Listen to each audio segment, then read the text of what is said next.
비트코인, 누구나 의심했던 1억 원을 훌쩍 넘어선 지 오래입니다. 몇 년 전만 해도 불가능하다는 말이 많았지만 지금은 현실이 되어버렸습니다. 2020년만 해도 1비트코인이 1천만 원 수준이었는데 불과 몇 년 만에 10배 이상 상승한 것입니다. 그렇다면 이제 질문은 단순합니다. 비트코인 앞으로 어디까지 갈 수 있을까요? 오늘은 막연한 희망이나 과장이 아닌 실제 숫자와 데이터로만 이 질문에 답해보겠습니다. 시장의 일부 전문가들은 비트코인이 이어 3억, 심지어 5억 원까지도 갈 수 있다고 주장합니다. 대표적인 낙관론자는 미국의 유명 헤지펀드 매니저 캐시 우드입니다. 그녀는 2030년까지 비트코인이 100만 달러, 즉 하나로 13억 원을 넘길 수 있다고 전망했습니다. 하지만 또 다른 쪽에서는 비트코인은 이미 정점을 찍었고 조정이 불가피하다고 경고합니다. 특히 국제통화기금 IMF이나 일부 보수적인 은행들은 비트코인의 변동성과 규제 위험을 지적하며 지나친 낙관은 위험하다고 말합니다. 과연 진실은 어디에 있을까요? 오늘은 세 가지 기준으로 살펴봅니다. ETF 자금 유입, 반감기 사이클, 그리고 수급 구조 변화. 이 세 가지는 과거에도 현재에도 비트코인 가격을 좌우해온 핵심 요인입니다. 첫째, ETF 자금 유입입니다. 2024년 1월 미국 증권거래위원회 SEC는 역사상 처음으로 비트코인 현물 ETF를 승인했습니다. 이것은 단순한 뉴스가 아니었습니다. 그동안 규제와 신뢰 부족 때문에 비트코인에 접근하지 못했던 기관, 자금이 이제는 월가의 합법적인 상품을 통해 공식적으로 들어올 수 있는 길이 열린 것입니다.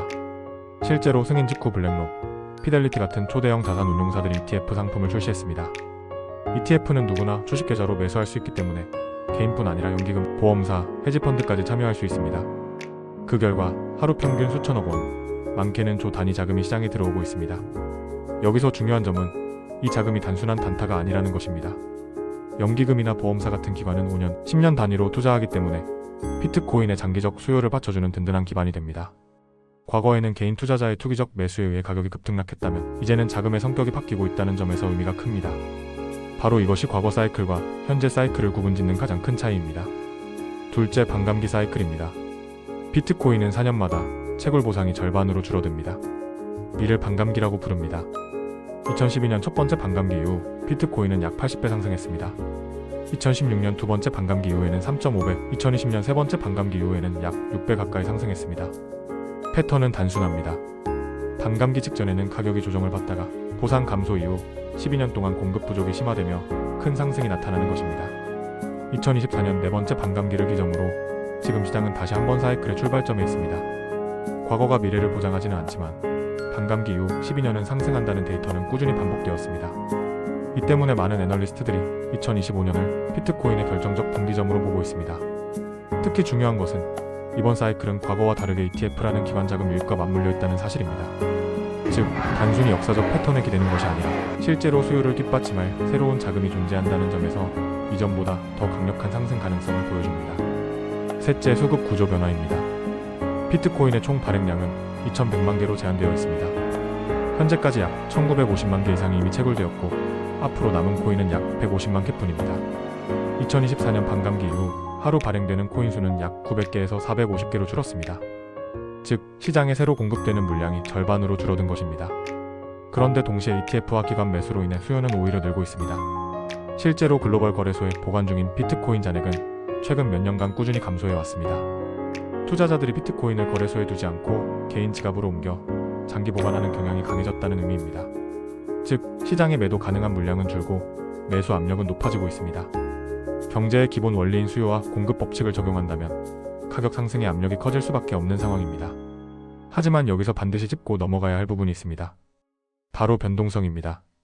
비트코인은 급등만큼이나 급락도 자주 발생했습니다. 2017년 비트코인은 2천만 원을 돌파한 뒤 불과 1년 만에 400만 원까지 떨어졌습니다. 2021년에는 8천만 원을 넘었다가 3천만 원대까지 급락했습니다. 이번에도 예외일 수는 없습니다. ETF 자금이 들어오고 반감기가 진행 중이지만 글로벌 경제 상황, 규제 정책, 투자 심리 변화에 따라 언제든 큰 조정이 올 수 있습니다.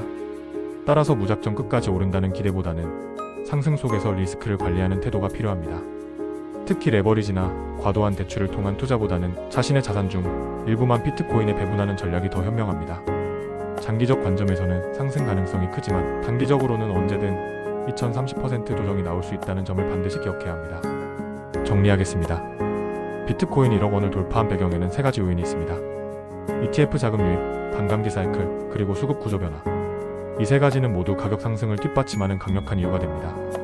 하지만 동시에 큰 위험, 즉 변동성이 존재합니다. 비트코인의 미래는 밝지만 그 길은 결코 직선이 아닙니다. 때로는 급등, 때로는 급락이 반복될 것입니다. 비트코인 이제 1억은 시작일까요? 아니면 정점일까요? 숫자는 거짓말하지 않습니다. 팩트 경제와 함께라면 매일 데이터를 통해 경제를 읽을 수 있습니다. 구독하고 앞으로의 여정을 함께 하시기 바랍니다.